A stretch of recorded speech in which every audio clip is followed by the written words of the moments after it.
No início de outubro, o Supremo Tribunal Federal concluiu a votação que considerou inconstitucional uma lei do Ceará que regulamentava a vaquejada, tradição cultural nordestina pela qual o boi é solto na pista e dois vaqueiros montados a cavalo tentam derrubá-lo pela cauda. O governo do Ceará disse que a vaquejada faz parte da cultura regional e que se trata de uma atividade econômica importante, que movimenta cerca de 14 milhões de reais por ano. Apesar de se referir ao Ceará, a decisão serve de referência para todo o país, sujeitando os organizadores à punição por crime ambiental de maus tratos a animais. Os que praticam a vaquejada, no entanto, dizem que o esporte se modernizou e garantem que não há mais maus tratos aos animais. Opiniões distintas em uma polêmica que ainda deve render muitos capítulos.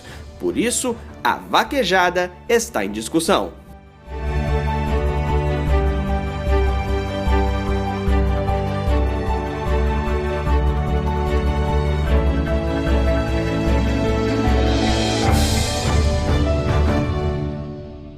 Para participar desta discussão, nós estamos com o Francisco José Garcia, que é presidente da Comissão de Defesa dos Direitos dos Animais da OAB, e ele também é coordenador do Núcleo de Extensão e Justiça Ambiental da UFPB.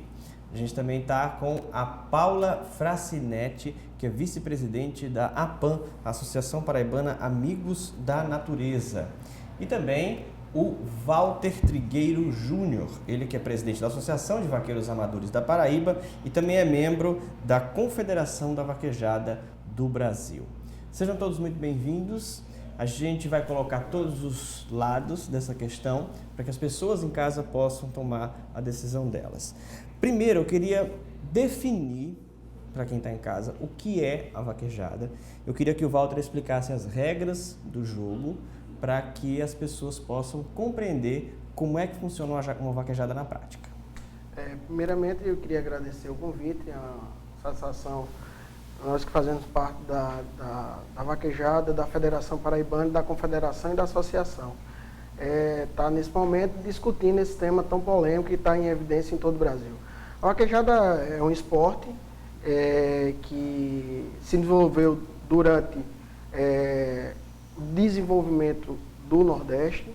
É uma atividade a qual nós utilizamos de 2 cavalos, um cavalo que nós chamamos de puxar e o outro de esteira, onde sai um boi de uma porteira e nós, através da destreza e de técnicas, levamos esse boi até uma faixa, certo? Uma pista de vaquejada tem em torno da saída do brete até a primeira faixa, que é onde derrubamos o boi entre essas 2 faixas, que entre uma faixa e outra tem 9 metros.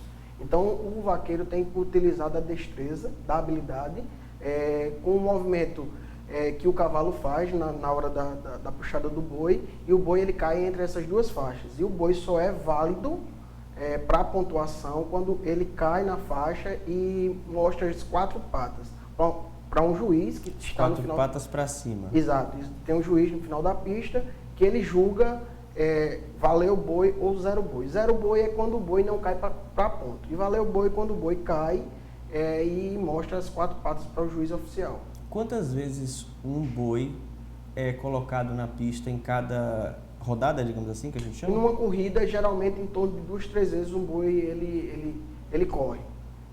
Geralmente nas vaquejadas de grande porte.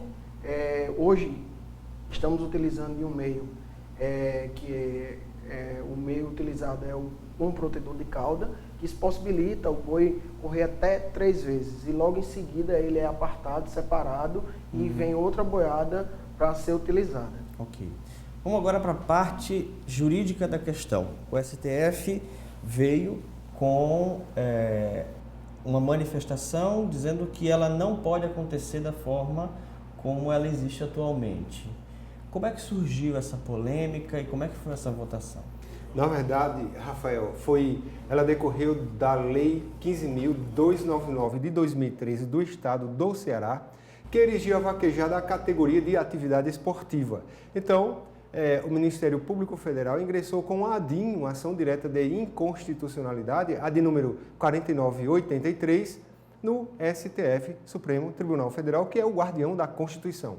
Aí, a votação em relação à ADIM para ser dito, ser determinado se a vaquejada, aliás, se a lei da vaquejada é constitucional ou não, se arrastou por mais de 3 anos. Foi impetrada em junho de 2013, foi bastante discutida durante os 3 anos e 3 meses aproximadamente, e só então que saiu o voto final. E foi agora no dia 6 de outubro de 2016. E o STF entendeu que realmente é inconstitucional porque afronta de morte o inciso 7 do parágrafo 1º do artigo 225 de nossa Constituição, que proíbe expressamente a crueldade em face de quaisquer animais. Aí muitos perguntam, e a cultura não é garantida também constitucionalmente no artigo 215? Sim, a cultura é garantida desde que não promova danos ambientais, desde que não promova danos à saúde físico-psíquica dos animais, já que o artigo 225 de nossa Constituição proíbe. Por isso que a lei da vaquejada é inconstitucional, segundo o próprio STF, com repercussões para todo o país. Quais são os desdobramentos dessa decisão do STF? Porque, em princípio, foi uma ação do Ceará que foi colocada. Certo. E, a partir daí, a polêmica espalhou por todo o Brasil, mas não é só no Ceará, para as pessoas entenderem qual é a validade disso. Tá bom, muito bem. Rafael, por exemplo, aqui na Paraíba, a lei de autoria do deputado Doda de Tião, assim, a 10.428, de 21 de janeiro de 2015, que também erigiu a vaquejada à categoria de atividade esportiva, tornou-se inconstitucional, porque o teor da lei é o mesmo teor da lei do Estado do Ceará, declarada inconstitucional. E pela teoria que o STF bem nos ensina, e os autores constitucionalistas, pela teoria dos motivos determinantes da decisão, e os motivos foram exatamente crueldade e maus tratos decorrentes da atividade da vaquejada, e ainda com a seguinte observação. A vaquejada, aliás, a crueldade e os maus tratos são íncitos, são inerentes à atividade. Paula, essas questões, da forma como estão acontecendo, as associações de ONGs de defesa animal, que sempre tiveram um embate aí de muitos anos com os profissionais que atuam com a vaquejada. Como é que é a sua ótica com relação a isso? Veja bem, Rafael, o embate não é com os profissionais, o embate é com a prática deste ato, que é um ato que pela lei, nossa Constituição, é considerado crime por conta da crueldade ao animal, é crime do artigo... complementado aqui no artigo 325 e o 32, que diz que maus tratos a animal é crime. E por que a gente enfatiza essa história? Levando em consideração que a doutora Irvênia Luiza, que é uma veterinária, diz a respeito, fala ela que não deve ser rara a desinserção da cauda de sua conexão com o tronco. E por que ela está no final da coluna vertebral? Ela faz parte da coluna vertebral. A coluna vertebral recebe uma inervação muito grande. E, obviamente, essa quebra da cauda leva a muita dor. Ela diz finalmente... Quebra mesmo puxar. Sim, né? ao puxar, né? Ao puxar, a cauda se quebra, às vezes é arrancada. Então, ela diz, esses processos patológicos são muito dolorosos. E ainda diz que, volto a repetir, que além da dor física, os animais submetidos a esses procedimentos vivenciam sofrimento mental.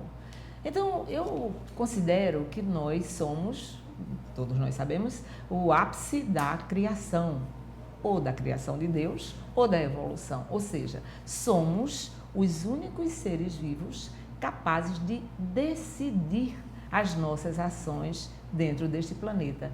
E isso não nos faz diferentes dos outros complementos, dos outros elementos do planeta. Dependemos de cada um deles. Ninguém produz oxigênio no laboratório. O oxigênio é produzido por cada uma das folhas deste planeta. Ou seja, nós somos membros de uma casa comum. E, como tal, dependemos uns dos outros e temos a obrigação de preservar, nós, seres humanos, todos os elementos da natureza. Então, por conta disso, a gente entende que essa relação entre homem e natureza tem que ser uma relação harmônica. E também entendemos que não é possível que vaquejadas, touradas, rinhas de galos, rinhas de canários,